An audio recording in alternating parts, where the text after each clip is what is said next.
জিয়া শিশু কিশোর সংগঠন ফরিদপুর জেলা শাখার উদ্যোগে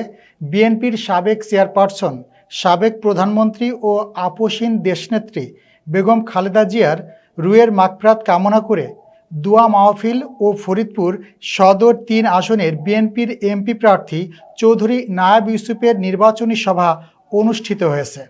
ফরিদপুর প্রতিনিধি মাহবুব চিস্তি জানান, শনিবার ৩১ জানুয়ারি রাতে ফরিদপুর শহরের দক্ষিণ চর কমলাপুর খলিফা বাড়ি মসজিদ মাঠে আয়োজিত এ দোয়া ও নির্বাচনী সভায় প্রধান অতিথি হিসেবে উপস্থিত ছিলেন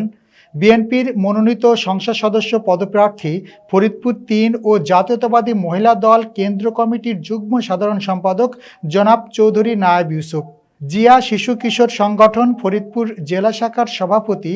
জামাল আবু নাসেরের সভাপতিত্বে সভায় জেলা বিএনপির সদস্য সচিব AKM কিবরিয়া স্বপন, মহানগর বিএনপির সদস্য সচিব গোলাম মোস্তফা মিরাজ এবং জিয়া শিশু কিশোর সংগঠন কেন্দ্রীয় পরিষদের সাধারণ সম্পাদক ইঞ্জিনিয়ার সাব্বির আহমেদ মিন্টু, জিয়া শিশু কিশোর সংগঠন ফরিদপুর সদর উপজেলা শাখার সাধারণ সম্পাদক ফয়সাল ইবনে মোস্তফা মিঠুন, যুগ্ম সম্পাদক আব্দুর রহমান বাবু, কৃষিবিদ মেহেদি হাসান সোহেল, নূর আলম খান নান্টু, এজাজুল হক ফরিদ, গোলাম মোস্তফা, মারুফ খান, ফারুক শিকদার, মনির শিকদার সহ স্থানীয় বিএনপির অঙ্গ সংগঠনের নেতৃবৃন্দ ও অসংখ্য ভোটারগণ উপস্থিত ছিলেন।